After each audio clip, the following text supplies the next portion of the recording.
Dhritarashtra Uvacha Dharmakshetre Kurukshetre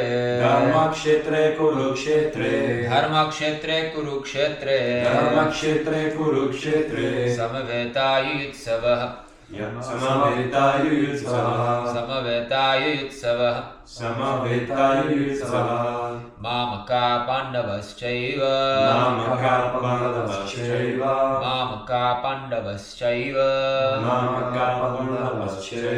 Kema Kurvata Sanjaya Dhritarashtra Uvacha Dharmakshetre Kurukshetre Mamaka Pandavaschaiva Kema Kurvata Sanjaya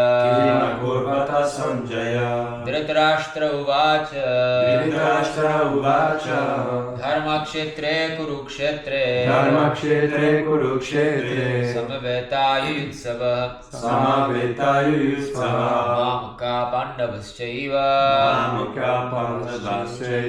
Kema Kurvata Sanjaya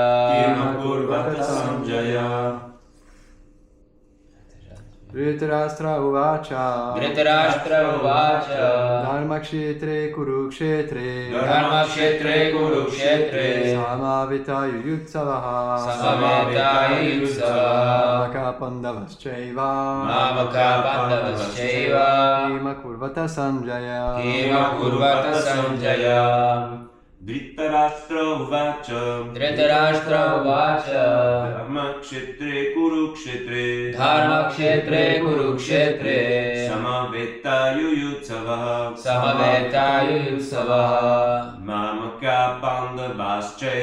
Mamakaha Pandavaschaiva Kema Kurvata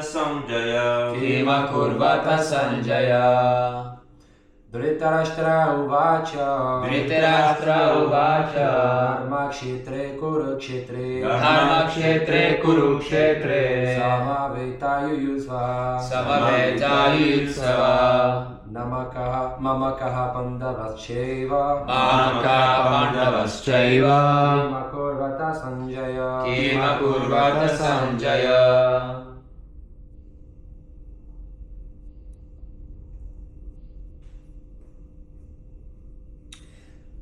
Dhritarashtra Uvacha. Le roi Dhritarashtra dit. Dharmakshetre. Au lieu de pèlerinage. Kurukshetre.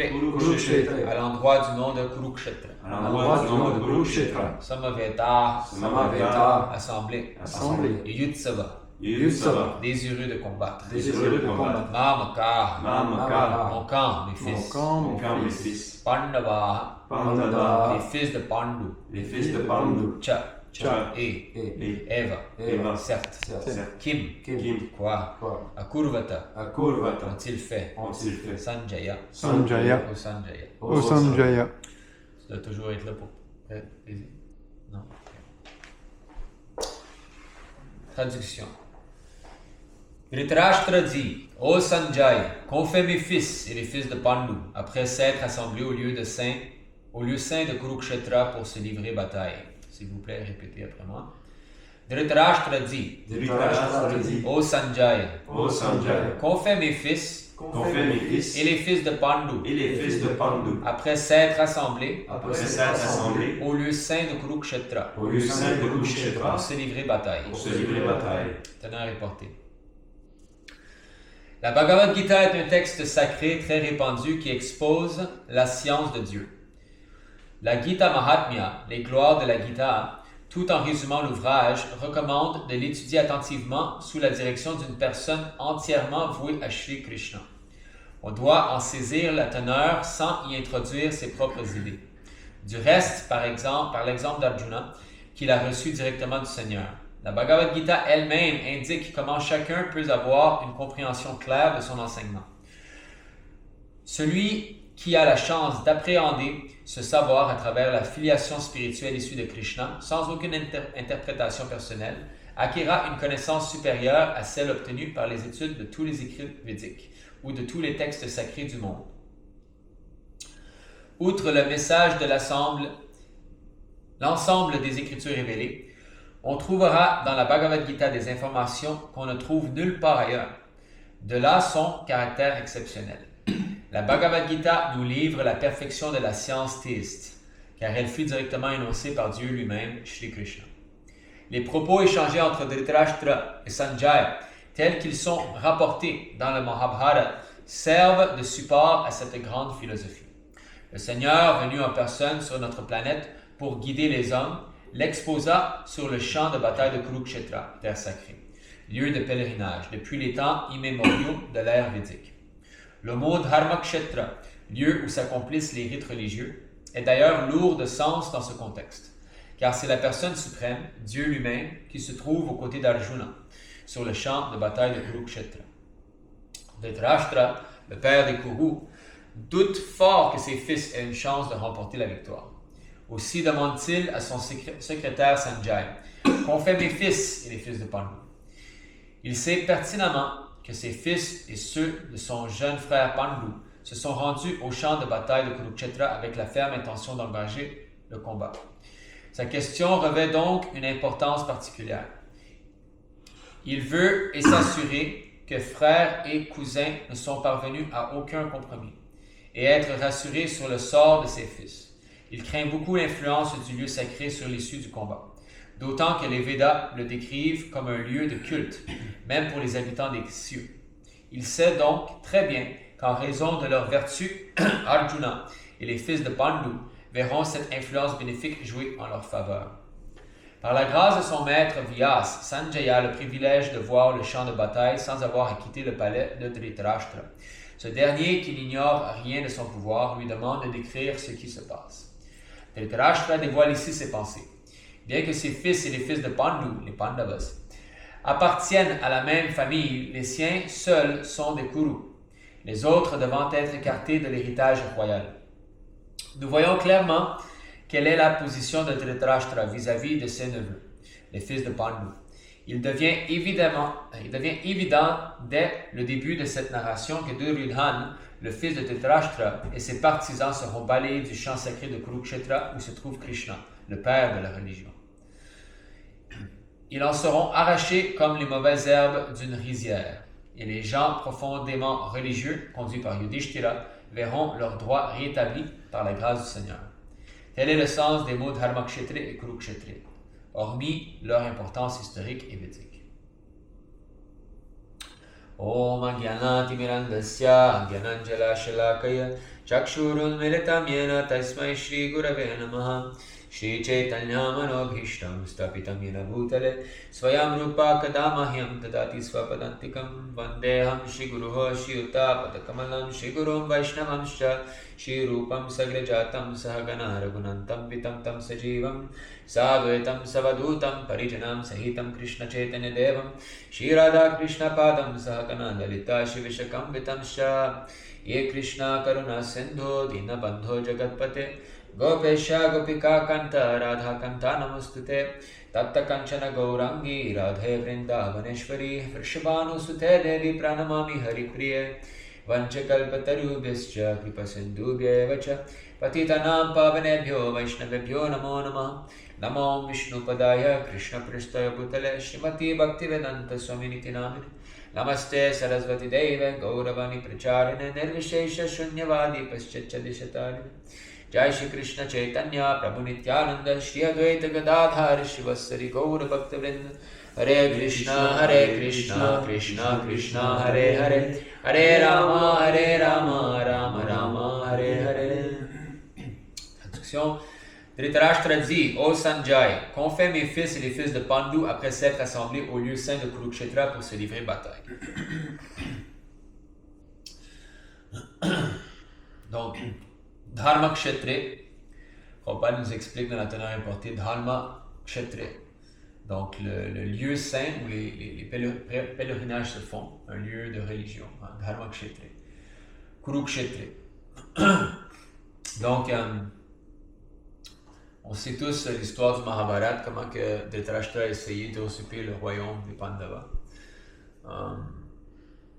Un emblème excellent d'un matérialiste, que peu importe à quel prix je dois agir afin de satisfaire le sens de ma famille et moi-même. Donc Dhritarashtra était un grand matérialiste, un expert en politique. Et puis il savait que ce qu'il faisait était mal. Parce que il était très au courant que son frère Pandu était très pieux et que ses fils, les 5 Pandavas aussi, étaient extrêmement pieux, des dévots du Seigneur. Donc il savait que son fils était une épine dans la famille. À la naissance de Duryodhana, il y a les jacals, les jacals. C'est au pluriel aussi, on dit jacal.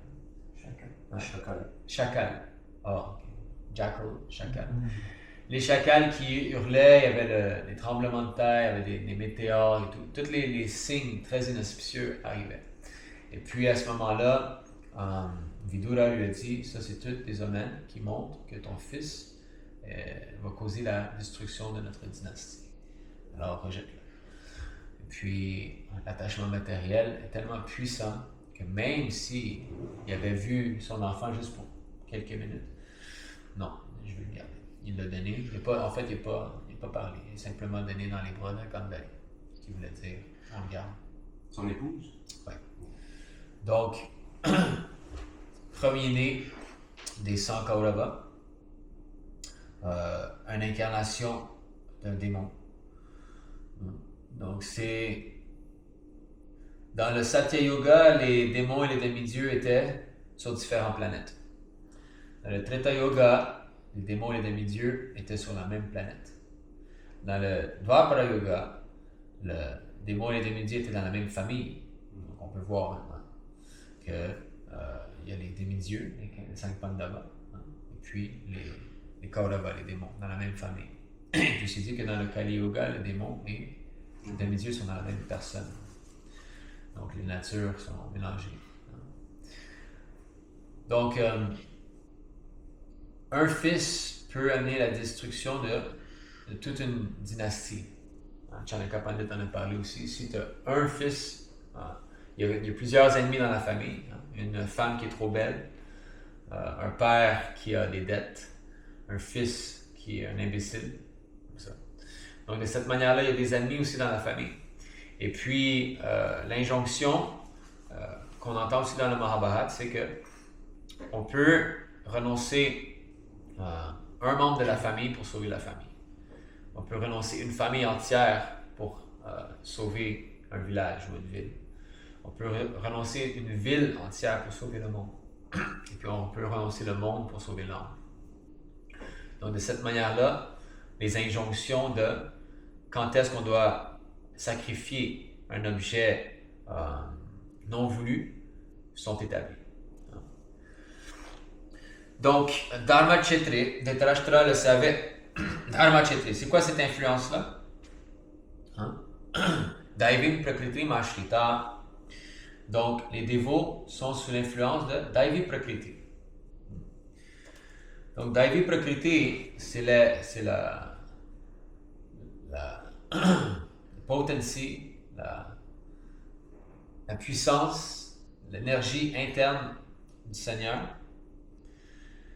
Puis c'est celle qui protège les dévots. Daivim Prakriti.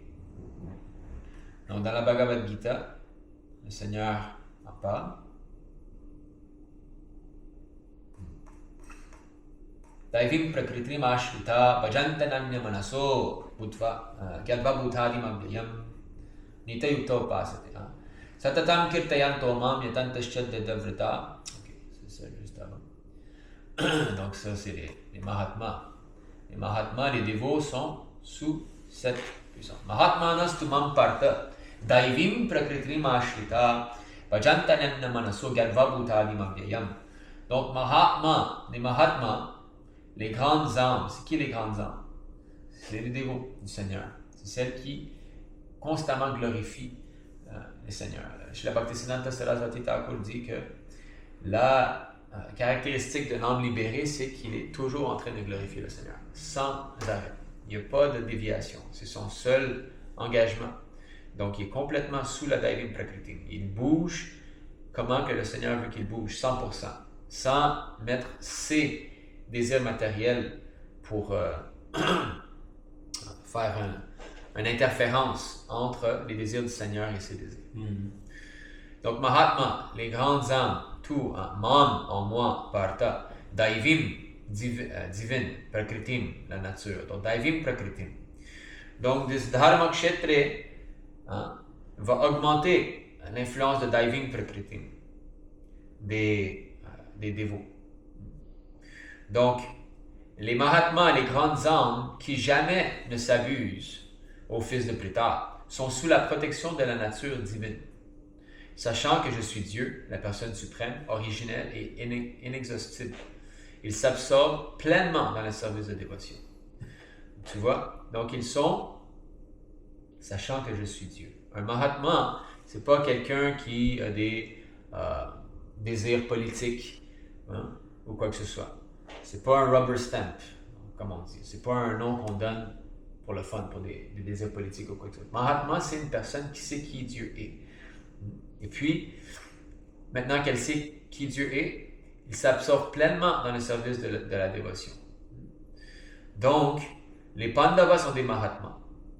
Leur service de dévotion, parce qu'ils étaient dans un corps de Kshatriya, on est dans une famille de Kshatriya, c'était de être des instruments dans la mission du Seigneur. Donc, c'est quoi les activités de Mahatma? Satatam kirtayanto mam yatantaschadridavrita namasyantaschamam bhaktyanityayukta upasate. Satatam, toujours kirtayanta, chantant mam à mon sujet. Ils sont toujours en train de parler de Krishna. Tout le temps, Krishna, Krishna, Krishna, Krishna. Ils rencontrent quelqu'un, Krishna, Krishna, Krishna. Ils sont tous à Hare Krishna, Hare Krishna, Krishna, Krishna. Comme on voit notre maître spirituel, chez le Prabhupada, il n'y a pas une seconde qui est un petit divertissement, un petit sens de gratification, non, 100%. Donc ça, c'est des âmes qui sont libérées, complètement au-dessus des trois modes de la nature. Yatanta s'efforce pleinement, Dridavrita, avec détermination, Dridavrita. Ce mot-là, Dridavrita, il revient souvent dans la Bhagavad Gita, le Seigneur l'utilise souvent. Une ferme détermination que j'ai un but, je dois accomplir la mission de mon maître spirituel. Ça aussi, c'est Vyavasyatmika Buddhi, 2.41. Vyavasyatmika Buddhi. Une seule résolution. Eka Eha Kurunandana. Donc, les Mahatmas, ils ont une seule résolution. Ils n'ont pas de désirs variés. C'est seul. C'est un point d'attention. Donc, chantant toujours mes gloires, se prosternant devant moi, grandement déterminés dans leur effort spirituel, ces âmes élevées m'adorent à tout jamais dans la dévotion. Donc ces âmes-là, comme les Pandavas, sont toujours en train de penser à Krishna, de chanter les louanges de Krishna et tout. Même dans leur dharma, donc même en combattant, ils pensent à Krishna. Donc ces Mahatmas-là, ils sont comme... Là, on commence la Bhagavad Gita, le premier verset du premier chapitre. Dans le cas des Pandavas, ces Mahatmas-là viennent pour assister le Seigneur dans sa mission. Puis, quelle est la mission du Seigneur? Yada yada hi dharmasya, glanir bhavati bharata, abhyutthanam dharmasya, tadatmanam sajameham. Paritranaya sadhunam vinashya chadushkritam, dharma samstarpanarthaya sambhavami yuge yuge. Donc, ici, Yada yada hi dharmasya, encore, tu vois? Dharma Kshetre, mais ils sont de Dharmasya. Donc ils sont sur le lieu religieux, Dharma Kshetra. Puis le Seigneur il dit Yada hi Dharmasya. Je reviens pour établir c'est quoi le Dharma, c'est quoi la vraie religion. Puis Prabhupada, dans le tonnerre importé aujourd'hui, il dit Krishna était là, le père de la religion, était sur le Dharma Kshetra, avec les Mahatmas. Donc pour cette raison-là, Dhritarashtra le savait en fait que c'était hope against hope. Comment on traduirait ça? Espérer contre l'espoir. Espérer contre l'espoir. Donc, parce qu'il savait très bien en fait qu'il n'y avait pas de chance, mais l'attachement matériel est tellement fort que Vimudhatma, on devient Vimudha, on devient complètement bewildered. On sait comment les choses sont, mais parce qu'on a un attachement matériel tellement puissant, on n'est pas capable d'agir contre nos émotions matérielles qui sont dues à l'attachement justement. Ahankara Vimudhatma. Ahankara, ce faux ego, est tellement puissant. Parce que c'est l'énergie du Seigneur. Tu ne peux pas t'en sortir. Oublie ça. Hein? Il dit, diving, 10, j'ai oublié. Donc, il dit que mon énergie est très, très dure à surpasser. Mais une personne qui s'est abandonnée à moi peut la surpasser. Donc, la mission du Seigneur, chaque fois qu'en quelque endroit de l'univers, les principes de la religion connaissent un déclin et que s'élève l'irréligion aux descendants de Bharat, je descends en personne. Parce que il y a toujours une guerre contre les devas et les démons, universellement parlant. On le voit même en ce moment sur notre planète. On le voit comment que les démons essaient de contrôler, essaient de s'infiltrer dans tous les aspects de la société. Et puis on le voit comment il y a des gens de bonté, des gens religieux, ou des dévots, menés par des dévots, qui essaient de combattre ça. Donc il y a 5000 ans, il y a beaucoup de démons qui ont pris naissance sur Terre. Comme le Seigneur y est venu, il y a beaucoup de devas qui ont pris naissance dans la famille des Yadus. Les Yadus, en fait, c'était tous des demi-dieux. Donc, ils ont pris naissance comme ça. Et puis, les démons aussi sont venus. Donc, Duryodhana, Karna. Karna, il était un démon qui a été tué par Vishnu dans sa vie passée. C'est décrit dans le Mahabharata. Puis, il est revenu encore. Puis, il y a beaucoup de démons qui ont eu la guerre contre les devas qui ont pris naissance sur Terre. Donc, ici, le Seigneur est venu pour faire un clean-up. Dès qu'il était très jeune, Putana, Trinavarta, Tenukasura, etc., il a tué tous ces démons-là. Ensuite, sur la bataille de la Kurukshetra, il a fait l'arrangement que tout le monde allait pas rentrer chez eux. Personne n'allait rentrer chez eux. Donc, c'était son plan. Peu importe si Arjuna allait se battre ou non, c'était son plan. Donc, les désirs d'un matérialisme vont toujours être frustrés. Tu vois? Le premier verset de Tashta, il commence. Qu'est-ce qui se passe? Est-ce qu'ils ont fait la paix? J'ai pas envie, je veux avoir le royaume et tout. Hein? Et puis, parce qu'ils sont irréligieux, parce qu'ils ne prennent pas la part des dévots et puis du Seigneur, ils ne vont jamais être capables d'être heureux. C'est pas possible. C'est impossible. Hein? Et puis, à la fin de la Bhagavad Gita, il va entendre très clairement que la victoire ne va pas être tienne, ne va pas être celle de tes fils. Le dernier verset. Yatra Yogeshvara Krishna, Yatra Partho Dhanudhara, Tatra Shrir Vijayo Bhutir Dhruva Nitir Matir Mama.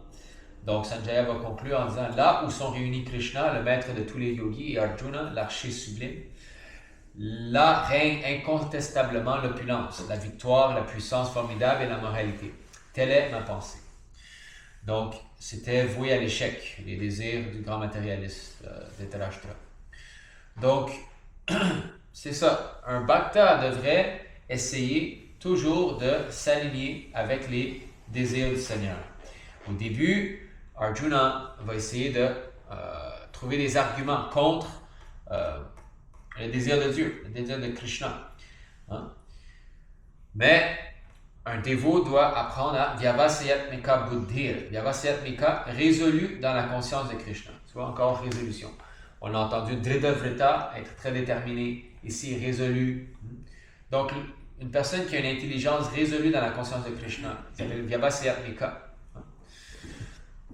Donc, ceux qui empruntent cette voie se montrent résolus et poursuivent un but unique. Par contre, au fils aimé des Kurus, l'intelligence de ceux qui n'ont pas cette détermination se perd en maintes directions. Tu vois, donc les karmis vont avoir beaucoup de bon, je pourrais faire ci, je pourrais faire ça, peut-être la politique, l'éducation. Donc ça se perd comme ça. Peut-être que je devrais plus renoncer ou quoi que ce soit. Tandis qu'un dévot, il est au-dessus du bhoga et du tyaga. Bhoga, ça veut dire jouir de ce monde-ci. Tyaga, ça veut dire renoncer ce monde-ci. Donc un karmi, lui, il veut jouir. Il veut jouir de tout. Tout ce qu'il voit, il le perçoit comme un paraphernalia. Un objet pour sa gratification des sens. Tout ce qu'il voit. La mentalité karmi, c'est comme ça.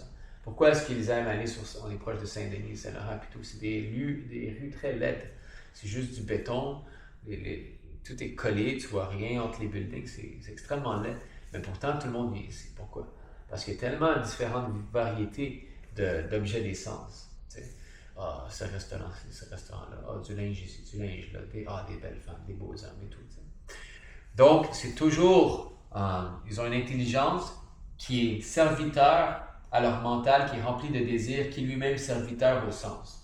Donc, le horses, les chevaux, les sens les amènent ici et puis ils se perdent. Mais en même temps, un dévot aussi qui est pas résolu dans sa détermination aussi va avoir de la misère à devenir sérieux. Et puis la raison pour ça, c'est parler quelques versets plus tard. Bhogaishvarya prasaktanam taya paritachetasam vyavasayatmika buddhi samadhavna vidhiyate. Donc encore une fois ici, vyavasayatmika, le même truc, buddhi. Donc le même truc, une attention pointée en une seule direction, eux ne peuvent pas l'avoir. Pourquoi? Bhoga Aishvarya. Bhoga, ça veut dire quoi? Bhoga, c'est le plaisir matériel. Hein? Essayer de jouir du plaisir matériel. Bhoga. Et Aishvarya et à l'opulence. Donc on veut du plaisir matériel, on veut de l'opulence, eh bien, on ne va pas faire des avancements concrets dans le service de dévotion. C'est pour ça qu'il faut s'associer avec des dévots qui sont résolus dans la prédication. Ceux qui sont résolus dans la prédication, eux, ils peuvent nous aider à se détacher de ce monde-ci. Détacher de ce monde et se détacher du désir de se détacher de ce monde.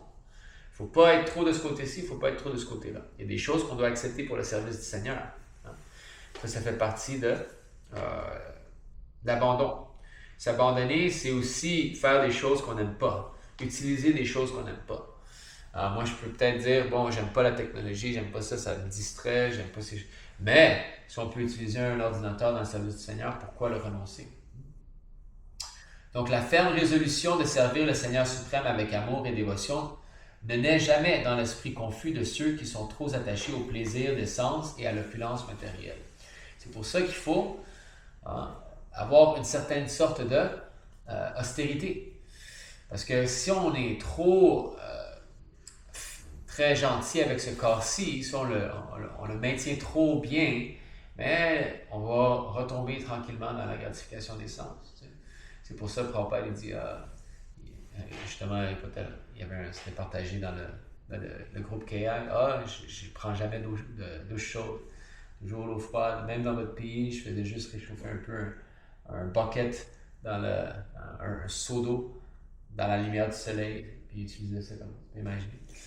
Juste, je pense, quand il était vraiment malade, qu'il avait utilisé de l'eau chaude, mais à part ça, tu sais. Donc, tu vois comment que un dévot très avancé ne va pas penser à gratifier ses sens, tu sais. Donc, il faut être résolu, c'est pour ça qu'on doit dormir moins, hein. Et puis, toujours essayer d'être engagé dans le service de dévotion. Parce que dès qu'on arrête, qu'est-ce qui se passe? Bien, on tombe dans la gratification des sens. C'est pour ça que Prabhupada, 24 heures. Tout le temps, essayer de faire comme ça. Puis c'est ça, en fait. Il faut venir à ce point-là, parce que sans ça, on ne va pas retourner au Seigneur. C'est toujours être engagé. Donc, il n'y a pas de... Des fois, ils disent, pourquoi vous critiquez d'autres groupes ou ISKCON, ou quoi que ce soit. C'est pas une question de ISKCON ou Ridvik ou ci ou ça. C'est une question de qui a compris c'est quoi le service de dévotion pure. Au moins compris. Peut-être qu'il n'est pas situé là, mais au moins il y a la compréhension de c'est quoi. Puis, il marche dans cette voie-là. Il essaie de justement enlever tout ce qui est karma, enlever tout ce qui est gnana, puis rester seulement dans le service de dévotion pure. C'est comme ça qu'on fait la catégorisation des différentes sanghas.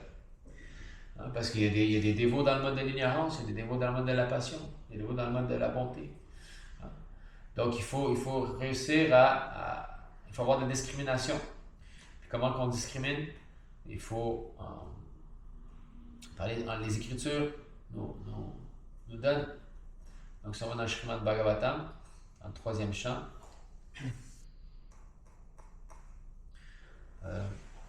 29. On va traduire, je vais voir si mon bouton ici fonctionne. Ok. Est-ce que ça traduit? J'avais fait un arrangement que j'ai mis un bouton magique qui traduisait. Ok, voilà. Donc ça c'est Srimad Bhagavatam, le 3e chant, le 29e chapitre.